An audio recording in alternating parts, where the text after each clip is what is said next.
추가 질문 드리겠습니다. 조금 전에 말씀드린 것처럼 실질적으로 그 학교 폭력의 그 피해자가 있었습니다.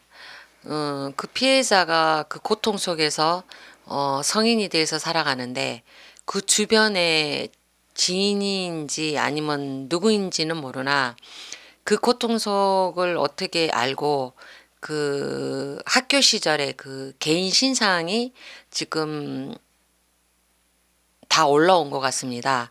그게 올라오고 하다못해 지금 현재 성인이 되어서도 직장 생활을 하는데 그 직장 생활을 하는 그 가해자 중에 그 직장에서도 잘리기도 하고요. 한 사람은 뭐 또 공무원 생활을 하고 있다 해서 그 피해자는 자기가 아무것도 한 것도 없는데 단지 그 피해로 인해서 지금까지도 너무 힘들어 하는데 누군가가 그 신상을 공개하고 현재의 직업 그걸로 인해서 지금 다시 어렸을 때 그 당했던 그게 다시 힘들어지고 있는 와중에 그쪽 가해자들은 이 피해자가 했는 줄 알고 내용 증명을 띄우고 또 그 신상이란 여러 가지를 다 뭐 삭제를 해달라는 등 연락이 되어서 또 그걸로 인해서 고통을 받고 있답니다. 진짜 그 영화 드라마처럼 이런 사항이 생겨서 피해자들이 너무 고통 속에 살아가고 있습니다. 이거를 어떻게 대처해야 되는지 궁금합니다. 이 대처법은 국가에게 가해는 표적이고 교육 체계가 잘못됐다고 주어지는 표적이에요. 이게 이들만의 문제일까요? 그리고 지금 나는 내용이 어떠한 내용인지 몰라. 말을 너무 장황하게 하고 그 사건이 무엇 때문에 벌어지는지는 나는 몰라. 하지만 자식은 부모하기 나름이에요. 부모가 부모 짓을 못하면 피해자건 가해자건 똑같이 그 지경에 빠져버린다는 얘기예요. 피해자는 피해자대로 힘이 드는 것이고 가해자는 그게 숨겨질 것 같지만 결국은 드러나면 그 고통 같이 받아야 하는 것이라는 것입니다. 이게 지금 사회에서 뭐 일어나는 문제인 모양인데 그걸로 인해 해결될 문제가 아니에요. 이 사회의 적으로서 도드라지게 나타났다라면 심각한 문제라는 것이에요. 왕따 문화가, 학교폭력 문제가. 여기에 어떤 때는 뭐 경찰관도 배치를 하고 무엇도 배치를 하고 상담사도 배치를 한다고 했지만 과연 그들이 진짜 사명감을 갖고 하겠습니까? 사명감을 갖고 한다면 상담으로 될 일은 아니에요. 이미 이 문제는 그 밑에서 그 짜고 짜여서 나타난 문제라. 뭐 겉에 일어난 상처만 치유한다고 해서 안에 썩어가는 그 상처는 결코 고치질 못해요. 문제는 사명감이 없는 교육자도 있는 것이고 또 사명감이 없게 교육자만 호통치는 학교의 장도 문제 있는 것이고 그 학교의 장만 학교에서 문제가 일어나면 학교의 장만 들들 먹는 교육부도 문제인 것이죠. 무엇을 바라봐야 할까요?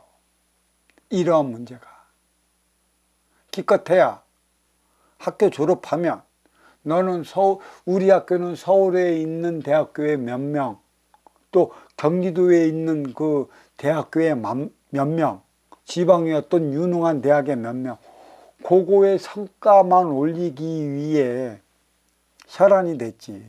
하나하나 인간 삶에 대해서 이렇게 복돋아 주는 것은 없어요.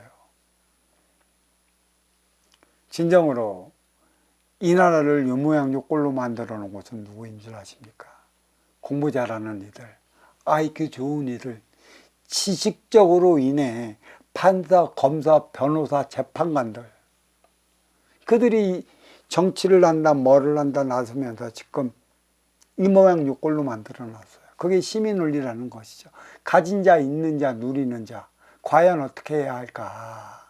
너는 왜 머리가 좋게 태어났고 너는 왜 머리가 나쁘게 태어났나.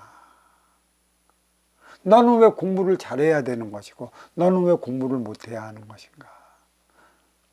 너는 왜 나가서 성공해야 하는 것이고 너는 삶이 왜 그래야 하는 것인가. 이 근본의 에너지의 질량까지도 우리는 심히 생각해 본다면 이런 일은 일어나지 않을 것입니다. 왜 너는 운용의 주체로서 높은 차원의 삶을 살아가는 것이고 너는 낮은 차원의 삶을 살아가야 되는 것인가. 교육의 근본의 기초에 지금 세우지 못하고 있어요. 그건 심각한 문제입니다. 선순환을 일으켜야 되는데 선순환을 일으켜야 하는 상층의 양반들이 힘의 논리로서 권력으로서 자기 자리만 지키려 해대는 통에 도화덕은 어디 가버렸어요. 그러면서 도화덕 얘기를 하고 옛날 고사 성어만 짚부렸지 똑똑하니까 옛날에 고사 성어를 많이 하나 인용도 많이 하지만 똑똑한 만큼의 그 행위를 다 해보십시오. 말만 있고 행위가 뒤따르지 않으니 위층에서 이러한 일이 벌어지는 것이에요. 언행일치. 말만 하고 행위를 일치시키지 못하면 말을 하지 말 것이라. 근데 똑똑한 이들일수록 변호사, 판사, 검사, 기타 등등의 정치권에 나가는 이들은 참 말을 너무 잘해. 말만 잘해, 말만. 말만 있어 행위가 없어. 만백성은 없어. 보여주기식 행위에 안달이 났는데 어찌 학교 폭력이 문제가 안 되겠어요. 이거는 사회적으로 고스란히 올라가요. 이러한 학교 폭력을 가했던 이들이 나의 정신량을 먹질 않고 운영의 주체로서의 삶이 뭔지 모른다면 이런 이들이 대기업을 들어가든 변호사가 되든 판사가 되든 어떤 기업을 운영하든 간에 심으로 억압해 누르려는 경향이 뚜렷이 나타나요. 심의 논리가. 그러니 문제라는 것이죠. 교육자가 돼도 똑같을 겁니다. 양심의 가책을 느끼라 하는 게 아니에요. 양심의 가책은 무엇으로 느끼냐. 이미 그러한 이들은 표적을 받고 집안에 우환이 생기고 내가 돈은 벌었어도 내가 나의 삶을 편치 못하게 살아간다는 그 사실 하나를 받아들인다면 그 이유가 어디에 있는지 다시 한번 얘기할게요. 자식은 부모하기 나름이고 제자는 스승하기 나름이며 학생은 선생하기 나름입니다. 천지는 인을 낳았어. 인간은 자식을 낳고 스승은 제자를 길러. 아까 바꿔 얘기하면 그러한 상태. 누구 하기 나름이라. 교육적인 정책이 최고의 우선이 되어야 되는 것이고 지금은 업그레이드 시대라. 그 쓰임을 다해야 하는데 어떠한 정신량을 가르쳐야 하는가. 정신량은 예의범절 지키는 게 아니에요.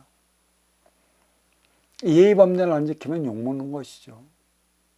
못된 놈이라 손가락질 받는 것이고 돈 있어갖고 거만 떨어봤자 돈 있을 때 거만 떠는 것이지 거만 떨어진 만큼의 네가 어려워지면 거만 떨지도 못해.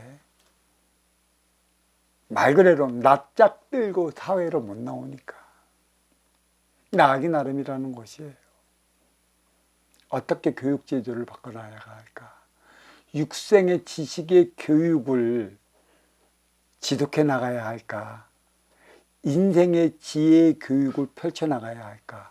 업그레이드 시대에 딱 물려갖고 일어나는 표적이 바로 학교 폭력이라 이렇게 말씀드릴 수 있습니다. 자, 이 질문 여기에 마치도록 하겠습니다.